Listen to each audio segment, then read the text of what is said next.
তুমি রাতের অন্ধকারে কাকতাড়ুয়া দেখে মানুষ বলেই ভুল হয় বটে, কিন্তু তাতে কাজ হবে কি?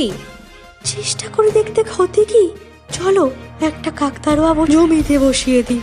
এই ভেবে সকলে মিলে একটা কাকতাড়ুয়া বানিয়ে জমিতে রেখে দিয়ে যে যার বাড়ি চলে গেল। কিন্তু যথারীতি চোরের দল এসে বিমলের জমির সমস্ত ফসল একদম সাফ করে দিয়ে চম্পট দিল।